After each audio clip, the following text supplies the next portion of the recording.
अभी हम पढ़ रहे हैं पृथ्वी की आंतरिक संरचना के बारे में, जिसके अंतर्गत हम पृथ्वी की आंतरिक संरचना के बारे में जानकारी देने वाले प्रमुख प्रत्यक्ष तथा अप्रत्यक्ष स्रोतों के बारे में अध्ययन कर चुके हैं।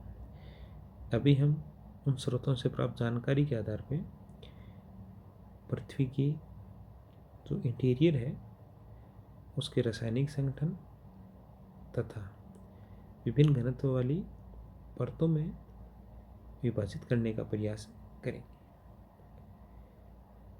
ऐसा ही प्रयास, प्रारंभिक प्रयास एक स्वेस नामक विद्वान ने किया था। तो सबसे पहले स्वेस का वर्गीकरण देखते हैं। स्वेस ने माना कि पृथ्वी का जो ऊपरी भाग है, भूपटल या जो क्रस्ट है, वो अवसादी चट्टानों से मिलकर बनी है। इसकी गहराई तथा घनत्व बहुत कम है और इस परत के नीचे 3 परतें पाई जाती हैं।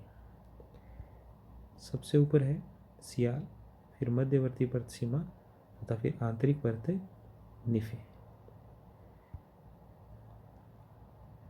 सियाल का निर्माण मुख्यतः ग्रेनाइट चट्टानों से हुआ है, जिसमें कि सिलिका तथा एल्यूमिनियम की बहुलता पाई जाती है। SI का मतलब सिलिका, AL का मतलब एल्यूमिनियम। इसका नामकरण भी इन्हीं चट्टानों के आधार पर किया गया है। इसी प्रकार सीमा में बेसाल्ट चट्टानें पाई जाती हैं, जिसमें कि SI से सिलिका, Ma से मैग्नीशियम अर्थात सिलिका और मैग्नीशियम पदार्थों की बहुलता पाई जाती है। निफे में Ni का मतलब निकल, Fe यानी फेरस या लोहा अर्थात निफे में निकल तथा लोहे की बहुलता पाई जाती है। इनका घनत्व क्रम से बढ़ता जाता है। सियाल का घनत्व है 2.7, जबकि सीमा का घनत्व है 2.9 से 4.7 तथा निफे का घनत्व 11 है। अगर इनकी गहराई की बात करें तो सियाल लगभग 50 से 300 किलोमीटर तक तथा सीमा 1000 से 2000 किलोमीटर की गहराई तक मिलती है और 2000 किलोमीटर से लेके पृथ्वी के केंद्र तक निफे परत मिलती है। महाद्वीपों की रचना मुख्यतः सियाल से, जबकि महाद्वीपों के नीचे का जो भाग है जहाँ की मैग्मा मिलता है, जो ज्वालामुखी उद्गार के समय जहाँ से लावा निकलता है, वो सीमा से बना है। और निफे निकल और लोहे जैसी कठोर धातुओं से बनी है और ये पृथ्वी के चुंबकीय क्षेत्र का मुख्य कारण यही है। स्वेस के बाद अनेक विद्वानों ने पृथ्वी की रासायनिक संरचना के आधार पर विभिन्न परतों में विभाजन का प्रयास किया। इनमें मुख्य हैं डॉली, होम्स, वांटर ग्राफ्ट। लेकिन इन सब के जो मत थे ये सब त्रुटिपूर्ण थे और अभी हम जो आधुनिक मत है, जो भूकंपीय तरंगों के अध्ययन पे आधारित है, उसके बारे में अध्ययन करेंगे। भूकंपीय तरंगों की गति में अंतर के आधार पर पृथ्वी को मुख्यतः 3 सेकेंडरी कोश या परतों में विभाजित किया जा सकता है। पहला है क्रस्ट या भूपरपट्टी, दूसरा है मेंटल, तीसरा है कोर या क्रोप। सबसे पहले देखते हैं क्रस्ट के बारे में। यह पृथ्वी की सतह का सबसे ऊपरी भाग है तथा सबसे हल्का भाग है।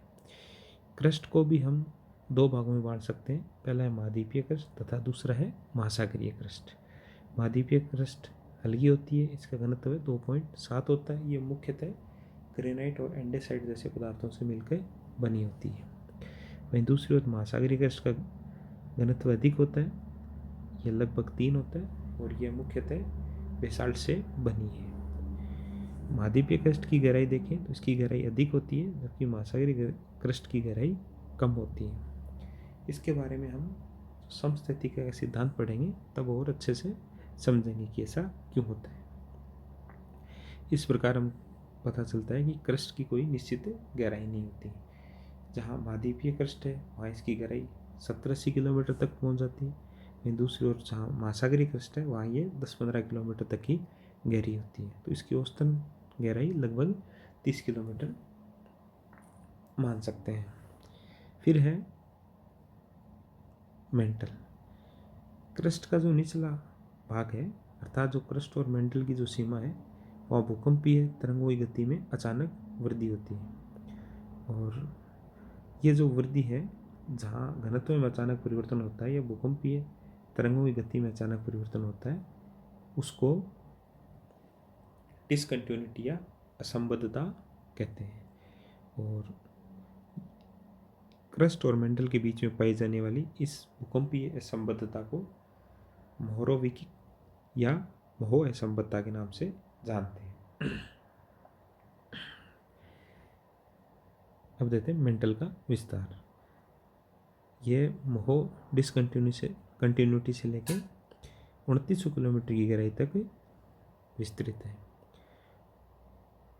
मेंटल का जो ऊपरी भाग है, उसमें ऊपरी भाग ठोस चट्टानों से मिलकर बना है, और उससे थोड़ा नीचे लगभग 100 किलोमीटर की गहराई तक आते हैं। तो उसके नीचे का जो भाग है वो अर्ध पिघलित है, जहाँ क्या मैग्मा पाया जाता है। और ये जो क्षेत्र है लगभग 100 से 200 किलोमीटर गहराई का क्षेत्र, यहाँ भूकंपीय तरंगों की गति क्या हो जाती है, मंद हो जाती है। और इस क्षेत्र को निम्न गति मंडल या जोन ऑफ लो वेलोसिटी के नाम से भी जानते हैं। अब भूकंपीय तरंगों की गति तथा पदार्थों में घनत्व में अंतर के आधार पर मेंडल को भी दो भागों में विभाजित कर सकते हैं, ऊपरी मेंटल तथा निचली मेंटल। अगर घनत्व को देखें तो ऊपरी मेंटल का घनत्व है लगभग 3.3 से 4.3 के बीच, तथा निचली मेंटल का घनत्व है 4.3 से लेके 5.5 तक मिलता है। और जो क्रस्ट तथा ऊपरी मेंटल का 100 किलोमीटर से ऊपर का भाग, जो ठोस भाग है, इसको स्थल मंडल या लिथोस्फीयर बोलते हैं। और इसके नीचे का जो अर्ध पिघलित भाग है, उसको दुर्बलता मंडल या एस्थेनोस्फीयर बोलते हैं। अब है कोर या क्रोड। मेंटल तथा क्रोड की जो सीमा होती है, वहाँ पे घनत्व में बहुत अधिक परिवर्तन के कारण जो तरंगों का वेग अचानक बढ़ जाता है, और विशेषकर पी तरंग का। और क्योंकि जो कोर का जो बाहरी भाग है वो क्या है, तरल है, इसलिए यहाँ एस तरंगें लुप्त हो जाती हैं। तो पी तरंगों की गति में अचानक वृद्धि होती है, उससे हम पता चलता है कि यहाँ घनत्व में अत्यधिक परिवर्तन होता है। और ये जो क्षेत्र है ये मुख्यतः लोहे तथा निकल जैसी भारी धातुओं से बना है। और ये जो मेंटल और क्रोड की सीमा है, जहाँ की गति में परिवर्तन होता है, इसको गुटेनबर्ग असंबद्धता के नाम से जानते हैं। तो वही है, भूकंपीय तरंगों की गति के आधार पे, अंतर के आधार पे इसको भी दो भागों में बांटते हैं, आउटर कोर तथा इनर कोर।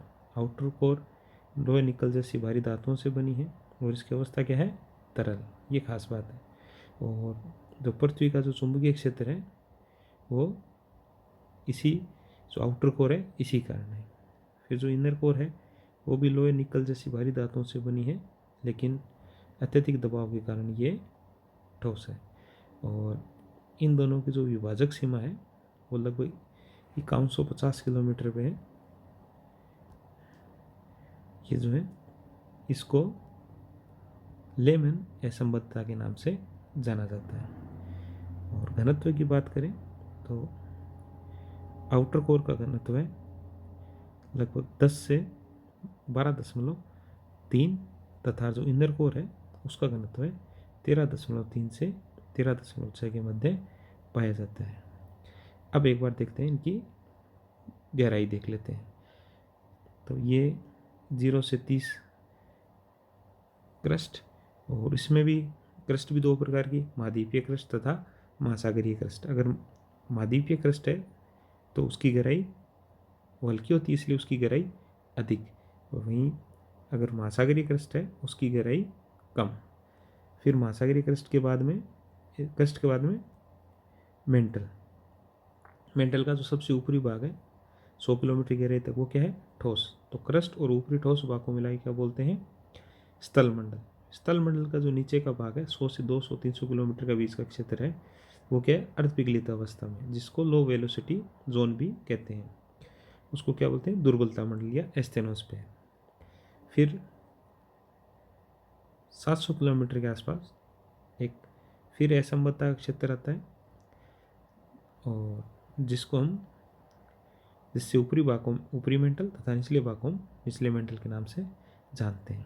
फिर असंबद्धता का क्षेत्र जो रेखा है वो है लगभग 2900 किलोमीटर पे, जो मेंटल तथा कोर को एक दूसरे से पृथक करती है। और यह है आउटर कोर जो कि तरल है। और फिर 5150 किलोमीटर पे जो तरल जो बाह्य कोर आउटर कोर है वो, तथा जो आंतरिक ठोस कोर है, उन दोनों को जो 5150 किलोमीटर की गहराई पे जो स्थित लेह में असंबद्ध है वो इन दोनों को पृथक करती है।